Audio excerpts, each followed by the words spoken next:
I feel like everyone's been just like very helpful in like knowing where to be on the floor, and then just asking questions when I can. And like I said, everyone's just been very helpful. And I think we're going to be like a very special group when the season goes on. So I'm just excited for this team. Awesome. Percy, why don't you kick us off with some questions from the group? Awesome. Hey, Kennedy, to like that right there. Just hey, just how important are these sort of next few games for yourself in particular too, when it seems like you'll get more run, more minutes, and just a chance to showcase yourself and maybe trying to find some comfortable fit with this new team here? Yeah, I mean, it's going to be very important. I feel like it starts in practice. When you focus on the details in practice, it translates into the game. So for me, I just have to really be focused on, if we're going through 5-on-5, we're going through personnel for the other team, I have to focus on who I'm guarding, what they do best. And I feel like if I really just focus on the details, it would help me in the game. And yeah, it'll make me feel more comfortable too. So just focusing on that, and then just playing with confidence on the floor. Hey, and I've like heard it time and time again from like people on this team, and they talk about, well, with the Storm, that they don't necessarily run set plays, right? It's not necessarily a X's and O's, and that means that you go in this corner and that person. So as someone who's kind of been at this now for a few weeks, if you can kind of explain what that means, the whole playing off of a field. Yeah, I mean, Stu says it all the time, like, we're not always going to be running sets, most of the time we're just going to be playing off each other. There's Stewie that could play every spot on the floor, and you could find her anywhere on the floor as well. So, I mean, it just goes off of who you're playing with on the court. I mean, like knowing who you're playing with, so, I mean, that's basically it. So like, you just got to know who you're playing with on the floor, knowing what their strengths and know what they could do best on the floor. So yeah. I hear it. Hey, and if I could sort of change things up a bit and just ask you this, can I get your thoughts on just the, I guess, improved travel accommodations, from the league? Obviously with the new CBA, that was sort of was supposed to come into play last year. It didn't necessarily play last year because you guys weren't in Florida, but you were in the league as a rookie, kind of went through that. Obviously, it was just kind of fairly new for you with the sort of 2-game sort of road trip here. But have you seen any difference? Did you bump up to suites now, or are you flying first class now? Is there a big difference in terms of travel from your rookie year to now? I mean, that's kind of hard to explain because I don't really remember as far as like my rookie year, as far as like flying. And I mean, maybe the biggest change is like when we were staying in the hotels, we would have to, room with someone, but now we get to have our own room. So I guess that's always nice. Yep. But I mean, as far as flights, it can be better. I think we deserve better seating. So, but I mean, it is what it is. So, yeah.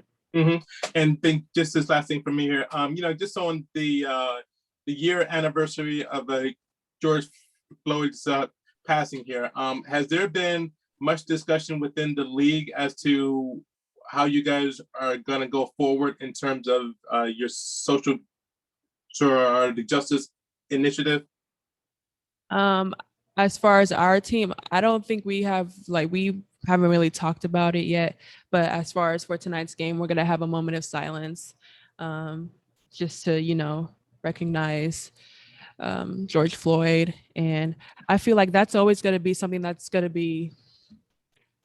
we like focus on as years go on, because like it's still an issue, like it still exists in this world, and it's something that has to change. Obviously, like we've been preaching about that, and yeah, that's just something that we're always going to be passionate about. So I hear you.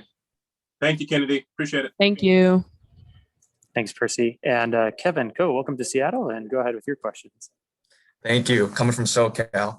What's Kennedy. Up? Yeah. What's up? SoCal. You know what's up. We in here.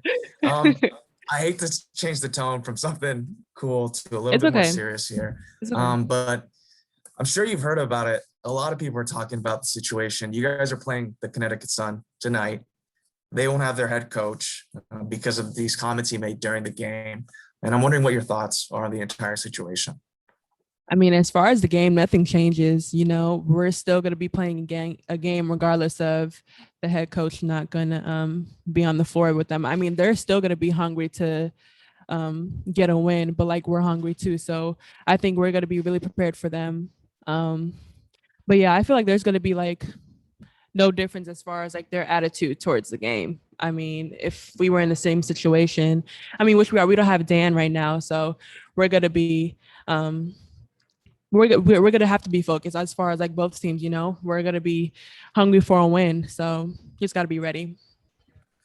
In terms of the actual suspension itself and the reason why he was suspended, the comments he made during the game, I'm not on the court with you guys, so I don't know what's said between coaches and players, but Liz seemed to think that a line had been crossed where players could talk to each other all day, but a coach saying that about a player, she thought was a little over boundaries. What do you think? I mean, everyone's going to have a different reaction when it comes to a coach saying something about a certain player. Liz had her own reaction. She had her own response to that. And I feel like, I mean, Liz is the type of person that's going to speak out if it's something directed towards her. I mean, if I was in the same situation, I feel like I would just like brush it over my shoulders, you know? So, I mean, everyone is different. So, but at the end of the day, you know, like everything is competitive, like it's basketball. So I don't blame her for her reaction. And I feel like she handled it very well. So yeah. Appreciate you. Thank you. All right, well, thank you very much. We'll let you go, Kennedy, and we'll bring in Thank you. Ezzy Magbagor here in just a few minutes. Okay.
Go ahead and open it up to questions. Percy, why don't you kick us off again? Percy, go ahead. Awesome. Hey, Ezzy, I'm just curious for you, how difficult or challenging or fun has it been to try to find your role this season for you, particularly when you're starting some games, when you're finishing some games, more of your team is coming back, that rotation seems a little bit more crowded, at least from the outside in, it just doesn't seem like, oh, well, who's going to be on the floor yet? But you guys are there. So just for you, how has all that been? Yeah, I think that's kind of, you know, a good thing, an advantage with us. We do have a lot of our team coming back. So it's nice to have Sadie's and Piff back. And, you know, when Lou comes back, that'll be great as well. But I think, you know, I just have to kind of be ready for each game. It might change. It might vary depending on who we play, depending on lineups. But yeah, I just know that when I do come in, just to kind of, you know, bring the energy and just play my game. So I think, yeah, I think we're all kind of just trying to find our roles at the moment. But yeah, just staying ready is something that I'm going to do. When you don't know that you're coming in at like the 6-minute mark or, you know, or like the 8-minute mark, and like maybe it could be in the second quarter, does that make things a little bit more challenging? Not necessarily. I think, you know, I've always kind of with any team I've been on, just tried to, you know, stay in the game. And I think that's something that just comes kind of easy to me. So just being ready to step in whenever, you know, my name gets called and whenever I'm going to go on the court. Hey, and then I just hear that tomorrow that the Australian national team will be announced, and just want to ask, like, how is this next sort of 24 hours going to be for you? Yeah, it actually gets announced today. So the 25th in Australia. So today, Australian time, in Oh my goodness. I think okay. like a few hours. But yeah, I think a lot of us will be just, hanging out for these next few hours and just just getting excited for the announcement, I think. So yeah, you're right. So I guess Wednesday in Australia is Tuesday here. So just like, are you gonna will you get the announcement from text or phone, or will you get it like the rest of us? Phone. So Sandy would have notified us before the announcement. So yeah, Sandy notifies all the players who made the team, who didn't make the team, before the announcement. Yeah. So I don't want to. I'm just gonna put you on the spot. Did you get it? Are you on the team? I guess we'll find out in a few hours. You're on the team. Congratulations. Are you? I don't know. Are you? I don't know. Tell me. Are you not? No. I don't know. Okay. We'll find right. out in a few hours. I'm sorry. Okay. Hey, Sorry. Sorry. No. Sorry. Hey, just, and you've sort of talked about this before, but just the Australian to Seattle pipeline. Who did you who was your role model as a kid? Sorry, can you repeat that? Sure. Who was your role model as a kid in basketball, sort of growing up in Australia? I Or- think, Mhm. yeah. So I think I didn't really start watching basketball until, I guess, later on in my teenage years, but I definitely, watched Lauren Jackson towards the end of her career. So I think I definitely looked up to her as a player, and because she is a similar position to, the position I play. But I think, I've been lucky enough to play with great opals, being so young. So like Jenna O'Hay, Liz Cambridge as well. So just a lot of teammates that I still look up to now. But yeah, I think definitely Lauren Jackson a few years ago as well. Cool. Ezzy, thank you. Appreciate it. Thank And you. I'm sorry about putting you on the spot if I did. No, it's okay. We're all It's dying okay. to know. We're all dying to know.